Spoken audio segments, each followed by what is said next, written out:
শতাব্দী প্রাচীন শিবের মন্দিরের পুকুর ভরাট করার অভিযোগ কমিটির বিরুদ্ধে তদন্তে ভূমি আধিকারিক।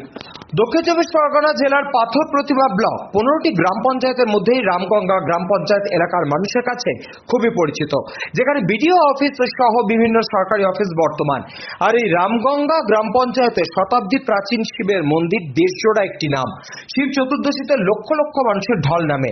প্রায় 15 দিন ধরেই চলে জাঁকজমকপূর্ণভাবে মেলা। প্রায় 110 বছর আগে এই শিব ঠাকুর এখানে পূজিত হয়ে আসছেন, যার সামনে এবং পিছনে দুটি পুকুর। পিছনের পুকুরের টিপে 38 শত জায়গার উপরে দাবি অভিযোগকারীর।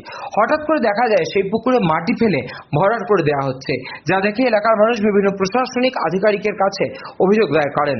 অভিযোগ পেয়ে পাথর প্রতিমা ভূমি আধিকারিক তদন্তে আসেন, কিন্তু ততক্ষণে প্রায় পুকুর ভরাট শেষের পথে ভূমি আধিকারিক বাকি কাজ বন্ধ করে দিয়ে যান।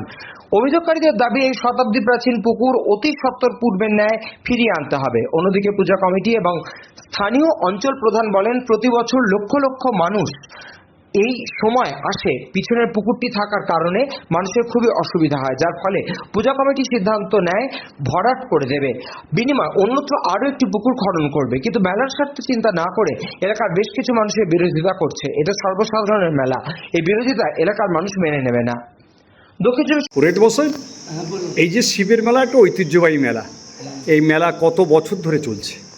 এটা সরকারিভাবে 111তম বর্ষ এটা, আর সরকারিভাবে এটা 111তম বর্ষ, কিন্তু তার আগেও কিছুদিন মেলা হয়েছে, তার কোনো নথিপত্র কিছু নেই। 30 বছর ধরে পুজো হচ্ছে। আচ্ছা, ইতিমধ্যে দেখা যাচ্ছে, হ্যাঁ, এই যে পুকুরটা ভরাট হচ্ছিল, আচ্ছা, এই পুকুরটা দোকানপাট বসতে জায়গা পায় না বলে যার জন্য পুরো ভরাট করেছে, বুঝলেন তো। হ্যাঁ, কমিটিরা, মেলা কমিটিরা ভরাট করছে। তাহলে এটা বন্ধ করেছে কে? এখন বন্ধ কেন? এখন মাটি নেই, মাটি পাচ্ছে না। একটা প্রথা ছিল যে পুকুর ভর্তি হয়ে গেছে, তারপরে মাটি নেই, তো পরপর করে যাই সংগ্রহ করে নিয়ে এসে ভরাট করতেছে, বুঝলেন ব্যাপার। এটা কমিটিরা করতেছে।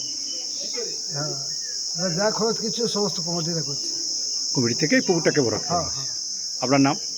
আমার নাম হেমন্ত বারিক। আমি মন্দিরে নাপিতের